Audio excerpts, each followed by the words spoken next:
여러분 안녕하세요. 소원쌤과 함께하는 성공적인 취업준비 소원성취 김소원입니다. 자, 하루 5분 필기환성. 자, 오늘도 자료해석 문제 또 계속해서 좀 볼 건데요. 5분이라고 하는 컨셉이 조금 문제가 있다고 보시는 분들 계실 것 같아요. 왜냐면 자료해석 문제를 풀다 보니까 5분 내에 딱 끝내려고 하면 내용 좀 부족함이 있을 수가 있어서 제가 좀 전반적인 내용들을 전달하려고 하다 보니까 8분, 한 10분 정도까지 가기도 합니다. 근데 그래도 우리가 알 거는 좀 알고 가야 되잖아요. 10분도 그렇게 긴 시간은 아니죠. 하루 좀 투자하는 시간으로 따지면. 그죠? 한번 양해를 부탁드리고요. 오늘도 최대한 컴팩트하게 해보긴 하겠습니다. 근데 문제가 만만치가 않아요. 문제 한번 확인해 볼까요?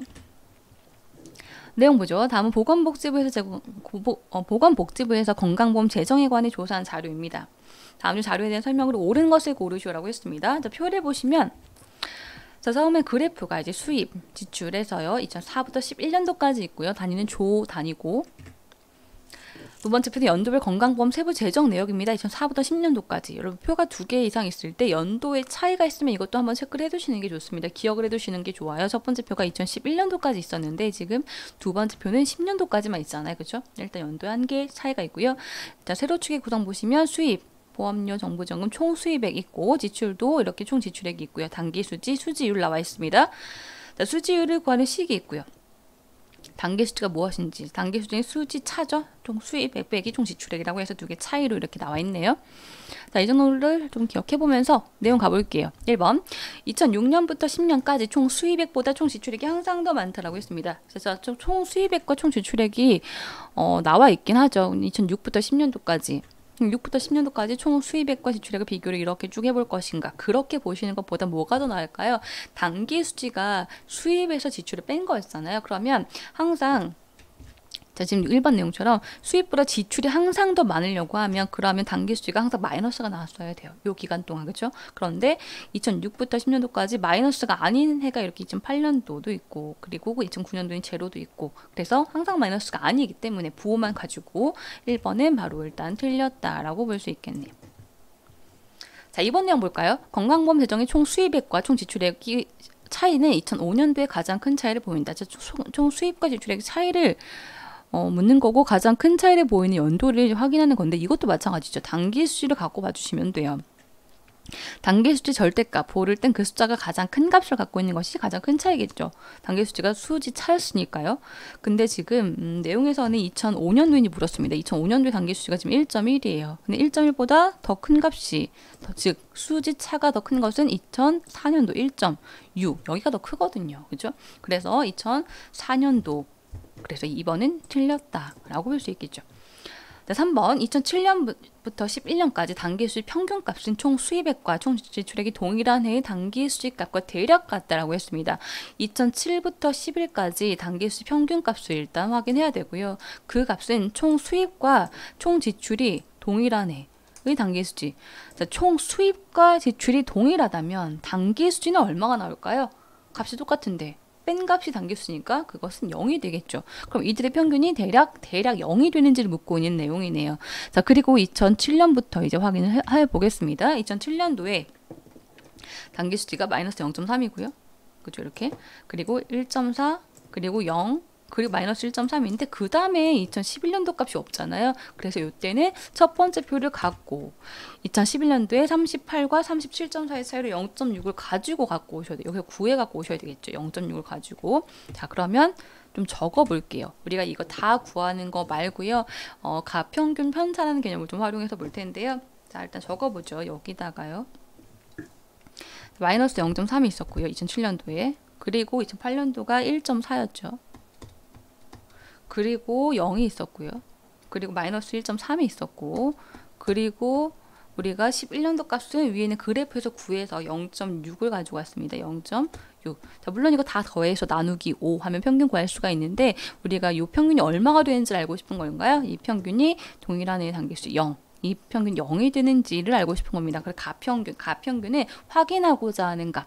평균이 정확하게 얼마인지는 모르겠지만 일단 이게 되고 있는지 가짜 평균 일단 설정 기준 잡아두시는 게 여기 가평균이에요. 그리고 편차를 적게 되는데 편차라고 하는 것은 가평균과 적어놓은 요 별량들 데이터 간의 차이를 의미합니다. 근데 지금 가평균이 0이다 보니까 0하고의 차이는 그냥 이 숫자 자체가 차이가 돼버리겠죠. 그렇죠? 이게 그냥 요 값 자체가 편차가 돼버리네요. 자, 그리고 이제 편차 값들을 한번 싹 다 더하기 빼기 정리해 주시는 거예요. 즉 마이너스끼리 먼저 일단 정리를 해봤더니 여기는 마이너스 1.6이 되죠. 자, 플러스끼리 이렇게 두 개 정리해봤더니 플러스 2.0이 됩니다. 그러면 뭐 0은 계산이 굳이 필요 없으니까 마이너스 1.6 플러스 2.0 해서 편차의 최종값을 이제 구해봤더니요. 편차 최종값은 지금 플러스 0.4가 되네요. 그렇죠? 0.4 이제 플러스 0.4 편차 최종값. 자, 일단 우리가 편차의 최종값이 제로가 되면 앞에 있는 가평균이 정확한 평균으로 인정을 받게 됩니다. 예를 들면 이거죠. 예를 들어서요. 뭐 6, 8, 10 이렇게 있다고 칠게요. 자, 누가 봐도 평균이 이제 8이 좀 될 것 같은데요. 8 가평균 설정하고 편차 봤더니 자, 차이 마이너스 6이죠. 8보다 6은 마이너스 2가 작은 건 이게 편차예요. 자, 그리고 8하고 8은 차이가 없고요. 자, 이 10은 8보다 2가 크죠. 플러스 2 뭐 이렇게 적어볼까요? 편차를 이렇게 싹 적었습니다. 그리고 나서 편차를 한번 더하기 빼기로 정리를 해봤더니 어때요? 0으로 딱 떨어지잖아요. 그래서 제로가 되죠. 그래서 8이 정말 평균이구나 라고 이렇게 확인하시는 거예요. 근데 지금 0으로 딱 떨어지지 않았죠. 그런데 이 문제는 지금 뭐가 있었냐면 3번에 대략 같다. 0이 대략 되고 있는지 대략이라는 말이 좀 있거든요. 자, 그럼 끝까지 가볼게요. 끝까지 가볼 때는 편차 결과값, 요 나오는 값을 이제 거기서 나누기 n분의 1을 하면 정말로 정확한 평균을 구하실 수가 있는 것이 됩니다. 자, 해서 지금 5개를 나누기 5를 이렇게 한번 해보죠. 나누기 5를 했더니 지금 플러스 0. 자, 다시 적어볼까? 플러스 0.08 이렇게 답이 되고 있거든요. 플러스 0.08 플러스 0.08은 0.8도 아니고 플러스 0.08인데요. 이 값은 아무리 봐도 대략 0이 되고 있다라고 보는 것에 무리가 없을 것 같습니다. 그렇죠? 그래서 이거는 당연히 맞다라고 생각해 주셔야 되는데 이게 뭐 나는 이걸 0으로 인정을 못하겠다 라고 하면 이제 피곤하게 4번까지 가보셔야 되는 거예요. 0.8도 아니고 0.08인데요. 일단 여기서 구하실 것은 3번 내용 풀 때 편차, 결과값, 나누기 n분의로 했을 때 값이 정확한 평균이고 그리고 편차 값이 0으로 딱 떨어지면 평균은 정확한 값으로 될 거고 앞에는 가평균이 진짜가 돼버릴 거고 그렇지 않으면 정말 정확한 값은 아니다. 근데 대략이니까 나누기 n분의 했을 때 값을 갖고 이제 지금 확인을 좀 해본 겁니다.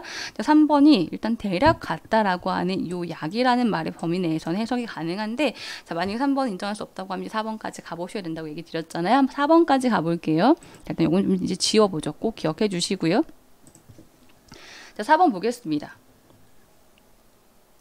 건강보험 수입의 2005년 대비 11년의 증가율은 82%이다. 2005년 대비 11년의 수입의 증가율입니다. 2005년 대비 11년의 수입의 증가율. 자, 2005년도의 수입은 여기서 봐야 되겠죠. 11년도 값이 있으니까. 이제 5년도의 수입은 20.3. 그리고 11년도는요. 수입이 지금 38입니다. 지금 20.3에서 38까지 증가율이 대략 82%가 되는지를 묻고 있는 거거든요. 자, 그럼 일단 여기서 적을게요. 20.3에서요.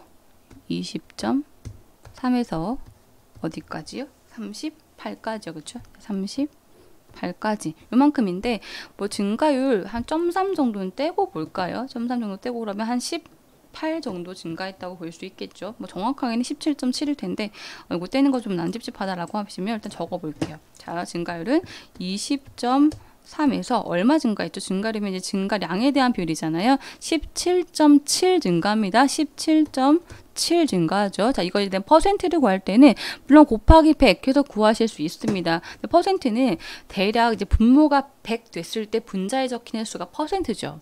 예를 들면 37%를 분수로 적으세요 라고 하면 뭐라고 적을까요? 37%는 분수로 100분의 37 이렇게 적으실 거예요. 그렇게 분모가 100이 됐을 때 분자에 37, 이것이 퍼센트, 37% 이렇게 되고 있죠. 그러면 분수를 대충 분모 100분의 로 바꿨을 때 분자값을 예상해 보시는 것도 이런 보기 내용을 판단하는 방법이 됩니다. 그럼 여기도 그렇게 볼게요. 20.3에서 어쨌든 분모를 100분의 1로 가까이 가져가 보겠습니다. 자, 20.3에는 100까지 곱하기 얼마 정도 할까요? 5배 정도 하겠죠. 그렇죠? 자, 분모를 5배, 이렇게 5배를 키웠을 때가 대략입니다. 대략 5배 키웠을 때가 그게 이제 곱하기 5배, 100이 되고 있어요. 그럼 똑같이 분자도 5배를 키웠을 때 값이 이제 퍼센트가 대략 될 거라는 거거든요. 17.7에 곱하기 5배 했더니 88. 얼마가 됩니다. 88.5가 돼요. 정확하게는.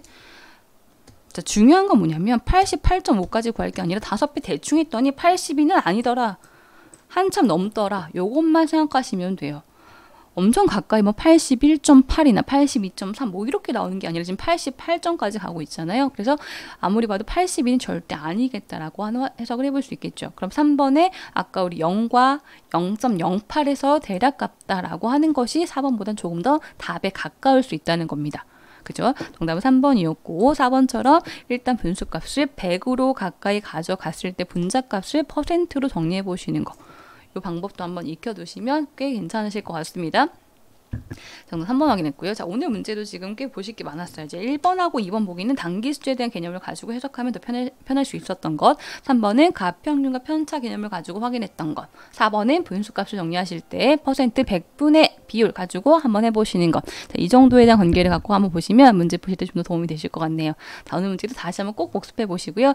역시 의견, 여러분 내용에 대한 의견 남겨주시면 저희 추첨 통해서 컨설팅 한번 진행해 드릴 겁니다. 꼭 한번 참석해 보시고요. 자, 오늘 5분 취업 완성 TV 소원쌤과 함께하는 성공적인 취업 준비 소원 성취 여기까지입니다. 전 다음 시간에 뵙겠습니다. 감사합니다.